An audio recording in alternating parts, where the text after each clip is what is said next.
할렐루야. 8월 6일 화요일 묵상 말씀 시간입니다. 신랑을 빼앗기지 마라. 세례 요한의 제자들이 예수님께 묻습니다. 선생님, 어찌하여 선생님을 믿고 따르는 제자들은 금식을 하지 않습니까?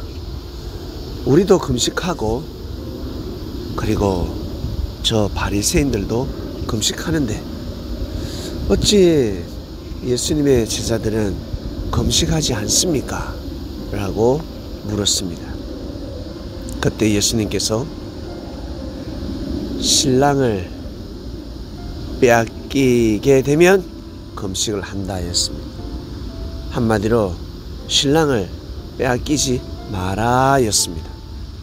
이 말씀을 분명히 알았을 것입니다. 예수님이 이 말씀을 왜 하시는지, 이 말씀의 뜻이 무엇인지 분명히 알았을 것입니다. 왜 요한의 제자들에게 빼앗기지 마라라고 하였겠습니까? 이게 진짜 무슨 뜻이겠습니까? 이들은 예수님이 신랑이라는 것을 알았기 때문입니다. 누굴 통해서? 세례 요한을 통해서. 세례 요한이가 분명히 선포했습니다. 저는 어린 양이다.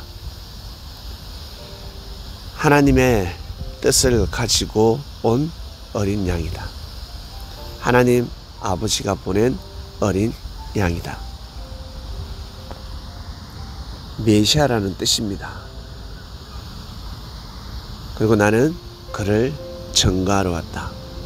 전가하러 왔다가 무엇입니까? 지키라는 뜻이 아니겠습니까? 어떠한 일이 있어도 보호하라, 사수하라, 목숨 걸고 지켜라 입니다. 그러니까 빼앗기면 돼요, 안 돼요? 빼앗기면 안 된다라는 것입니다. 그래서 예수님이 빼앗기지 마라, 신랑을 빼앗기지 마라 라고 말씀을 하신 것입니다. 신랑을 빼앗기는 날이 올 것인데, 그러면 그때 금식한다. 예수님이 보면 보이지 않겠습니까? 그들의 마음이 보이는데, 세례 요한이가 겉으로 고백했는데, 고백했음에도 불구하고 무엇 때문인지 실족했습니다. 뭐가 못마땅했는지. 바보 같은 놈이죠. 왜, 무엇 때문에 실족을 해서 빼앗기기 일보 직전입니다. 예수님을 빼앗기면 금식하는 것입니다. 말씀이 귀에 들어오겠습니까? 네, 은혜를 받아도 말씀을 잘 안 듣는데 실족했습니다. 그리고 가치를 상실했습니다. 목숨 걸고 지키고자 하지 않습니다. 목숨 걸고 지켜야 하는데 그냥 관망합니다. 잘 되면 지키고, 예수님한테 물질이 많이 들어오면 지키고, 그리고 나에게 큰 이익이 없을 것 같다, 지키지 않습니다. 그리고 많은 사람들이 공격을 합니다. 믿고 따라야 하는데 사람들이 떠나갑니다. 그러면 지키지 않습니다. 그런 마음을 가지고 있었던 세례 요한의 제자들입니다. 그러니 빼앗길 수밖에 없었습니다. 신랑을 기다리는 사람은 누굽니까? 바로 신부입니다. 신부가 신랑을 빼앗기면 되겠습니까? 그리고 그 혼인잔치에 참여한 사람들이 신랑을 빼앗기게 두면 아니 되는 것입니다. 누군가 와서 잡아간다. 강도들이 산적이 와서 잡아간다. 그러면 혼인잔치가 진행될 수 없습니다. 반드시 신랑이 있어야 합니다. 그래서 빼앗기지 마라라고 한 것입니다. 빼앗기지 마라.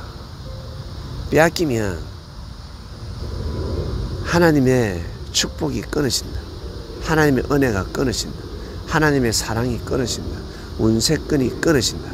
그러니 절대 빼앗기지 마라 라고 말씀한 것입니다.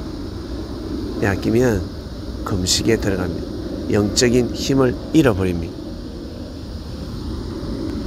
오늘 말씀 여기까지 하겠습니다. 하나님 아버지 감사합니다. 신랑을 빼앗기지 마라. 분명 이 말씀이 선포되는 이유가 있습니다. 2000년 전에 그 시대에 선포되는 이유가 있었고, 그리고 우리는 이 시대 오늘 이 말씀을 또 듣습니다. 네, 신랑을 빼앗기지 않는 삶을 살아가는 한 주간이 되라고 하셨으니 이 말씀을 생명시에서 하루를 또 출발합니다. 귀한 하루가 되길 원합니다. 정말 하나님의 깊은 뜻을 모르면 갈대와 같습니다. 바람이 불면 늘 흔들리게 될 것입니다. 이 말씀을 듣는 그리스도인들, 각자 처소에서 마음이 왔다리 갔다리 흔들리지 않는 그리스도인이 되길 원합니다. 감사합니다. 이 모든 기도 사랑하는 예수님의 이름으로 기도드립니다. 아멘.